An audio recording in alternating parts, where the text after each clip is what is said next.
जय हिंद। कैसे हैं? उम्मीद करते हैं आप बहुत अच्छे होंगे। मैं आर के मिश्रा इंजीनियर से पे स्वागत करता हूं। दोस्तों, आईआरएमएस का नोटिफिकेशंस के बहुत सारे सस्पेंस दिखाए जा रहे थे। 2 तारीख को फाइनली अपडेट आ गया इंडियन रेलवे की तरफ से। और सबसे बड़ी बात पता है क्या है? जो एक कयास लगाए जा रहे थे कि आईआरएमएस पूरा का पूरा नॉन टेक्निकल हो जाएगा, टेक्निकल का वेटेज नहीं रह जाएगा, लेकिन इस बार कुछ अच्छा हुआ है आप लोगों के लिए। जितने एस्पिरेंट्स ईएससी का एग्जामिनेशन राइट अप करते हैं बीटेक के लिए, सबसे बड़ी बात ये बात हो रही है बीटेक में, तो बीटेक स्टूडेंट्स के लिए, तो अब उनको सीएससी का भी एग्जामिनेशंस देना पड़ेगा। आइए पूरे सिनेरियो को समझते हैं। बट ये है कि अब ये पेपर आईआरएस का सिर्फ इंजीनियर्स ही दे सकते हैं। 2 तारीख की बात है, देखिएगा। सबसे बड़ी बात कि आईआरएस कौन कंडक्ट करेगा, तो यूपीएससी के द्वारा कंडक्ट किया जाएगा। बट आपको भी पता है, पहले आईआरएमएस आपका हुआ करता था इंजीनियरिंग सर्विस से, उसको डिसॉल्व किया गया। Now the time has come कि पहला जो आपका इसमें ना, जो लोग आईआरएमएस में ऑफिसर्स बनना चाहते हैं उनको पहले सीएससी का एग्जामिनेशन का प्री देना पड़ता है। तो वो जैसे जस्ट लाइक एन आपका फॉरेस्ट सर्विस एग्जामिनेशन की तरफ। नाउ द टाइम है जब कि उससे आपकी स्क्रीनिंग होगी। फिर उसके बाद यहाँ पे आपको एक क्वालिफाइंग पेपर देना पड़ेगा, paper A, one of the language test होता है। फिर उसके बाद इसमें पेपर बी जो इंग्लिश का होता है 300 मार्क्स के। फिर उसके बाद ऑप्शनल सब्जेक्ट आपको देखिए अपने कोर, यहाँ पे मामला फंसेगा। जो नॉन टेक्निकल एस्पिरेंट्स हैं वो इस पेपर को क्यों नहीं दे पाएंगे, क्योंकि उनके लिए जो ऑप्शनल सब्जेक्ट है वन 250 मार्क्स का, ऑप्शनल सब्जेक्ट है पेपर टू 250 मार्क्स का। ये आपका सबसे बड़ी बात क्या है ना, इसमें ऑप्शनल सब्जेक्ट में जाओगे ना, civil engineering, mechanical engineering, electrical engineering, तो ये तो वही बच्चा पेपर ऑप्ट कर सकता है ना, और सब जो कि इंजीनियरिंग बैकग्राउंड से है। तो एक बार अगर सोचा जाए टेक्निकली, तो अब आईआरएमएस जो हुआ, जो काफ़ी दिनों से हम लोग सब लोग टीचर्स वगैरह स्टूडेंट्स इस बात को लेकर के प्रोटेस्ट भी कर रहे थे कि यार आईआरएमएस कहीं ऐसा तो नहीं कि नॉन टेक्निकल ही रह जाएगा। तो यहाँ पे एक अच्छी न्यूज़ है आप सभी इंजीनियर्स कम्युनिटी के लिए, कि एक सबसे बड़ा जो ड्रीम जॉब होता है इंजीनियर्स का, अगर ईएससी के थ्रू जाएं तो आईआरएमएस में जाएं। तो now the time has come कि यूपीएससी पेपर करा रहा है। हाँ, थोड़ा सा इसमें मेहनत बढ़ा है। मेहनत क्यों बढ़ा है मैं आपको बताता हूँ। क्योंकि पहले देखो ईएससी का सिलेबस ऐसे भी पहले के कंपैरिजन में चेंज हो गया था। अब फिर नॉन टेक्निकल उसमें कम हो गया था, लेकिन अब तो इसमें सीएससी के एग्जामिनेशंस के प्री में नॉन टेक्निकल एक अलग लेवल का है। बट पॉइंट इज दैट कि देखो, अगर कुछ पाने के लिए कुछ खोना पड़ता है। और सबसे बड़ी बात, इन्होंने नंबर ऑफ वैकेंसी भी आउट कर दी है, 150 वैकेंसी है।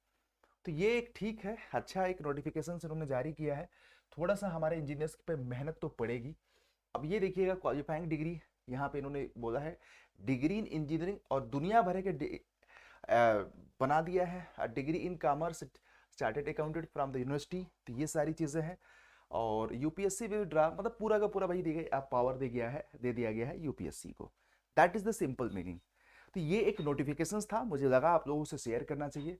तो और सबसे बड़ी बात, ये सारी चीज़ें ना 2023 से 1 जनवरी 2023 से सब हमारा इफेक्टिव हो जाएगा, और उसी के हिसाब से यहाँ पे होगा। और देखिएगा यहाँ पे सब कुछ आगे भी मेंशन है, कब कहाँ पे cancel, as per the annual programme of the examinations UPSC for the year of 2023 civil service, इतना इतना शेड्यूल टू बी नोटिफाइड। इतना है, एक दो, सबसे बड़ी बात कैलेंडर भी जारी हो गया, 1/2/2023 को नोटिफिकेशन जारी होगा, और 28/5/2023 को रिस्पेक्टिव एग्जामिनेशन वगैरह सारी चीज़ें हैं। तो वो तो बात की बात है, लेकिन कैलेंडर भी इन्होंने जारी कर दिया है। तो ये गुड न्यूज़ था इंडियन रेलवे की तरफ से। और इसी तरह के इन्फॉर्मेशन के लिए हमारे साथ बने रहिए। अब हमारे बारी है, देखिएगा। हम लोगों ने बहुत अच्छा प्रोटेस्ट किया, आप लोगों ने साथ दिया, इसके लिए थैंक यू, शुक्रिया दोस्तों। और बस हमारा एक काम है कि हम इसी तरह से प्रोटेस्ट कर करके सरकार और सिस्टम को जगाते रहेंगे और उनको अवेयर करते रहेंगे कि नहीं, अब आरआरबी जेई की भी बात होनी चाहिए, एएलपी की भी बात होनी चाहिए। तो वो भी नोटिफिकेशंस बहुत जल्दी कुछ इस तरह का जारी हो जाए तो बेहतर होगा। बट हमें क्या करना है, अपनी प्रिपरेशंस करनी है यार। हमें अपनी क्या करना है, प्रिपरेशंस करनी है। प्रिपरेशंस आप करते रहो, डिप्लोमा एस्पिरेंट्स हो चाहे बीटेक एस्पिरेंट्स हो।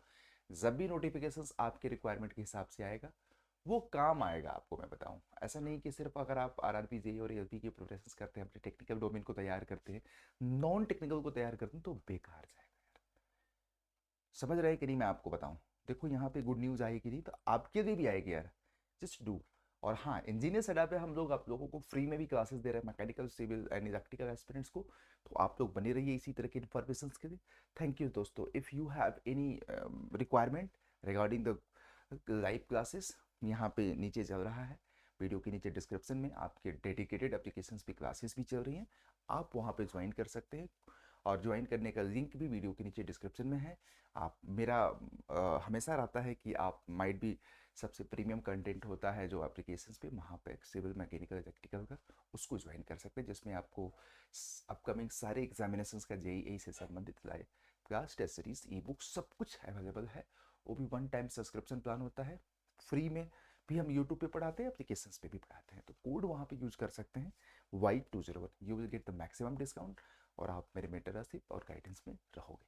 थैंक यू दोस्तों। तो this is the good news. Hope बहुत जल्दी आप लोग ऐसे ही मोमेंटम को जारी रखना, तो अच्छी न्यूज़ और भी आएगी आप लोगों के लिए। बट मुझे पता है आरआरबी और एएलपी को लेकर के खेल हो रहा है, और कुछ स्टूडेंट्स ऐसे भी हैं कि आपके प्रोटेस्ट करने से उनको दिक्कत है। मैंने कई सारे लोगों के कमेंट्स भी देखे थे वीडियो के नीचे। वो पता नहीं स्टूडेंट्स हैं कि अदर प्लेटफॉर्म के लोग हैं जो एक नैरेटिव फैला रहे हैं। बट मैं आपको बताऊं, आप हारना मत। इन लोगों के चक्कर में आपको हारना नहीं है, अपनी लड़ाई जारी रखना है, जब तक हमारे पास एक सामने एक foolproof notifications RRB, JE, SSE और एएलपी का आ नहीं जाता है। तो ये मेरा आप लोगों को कहना है, और इसी वीडियोस को आप लोग अलग अलग लोगों तक शेयर करिए। Thank you.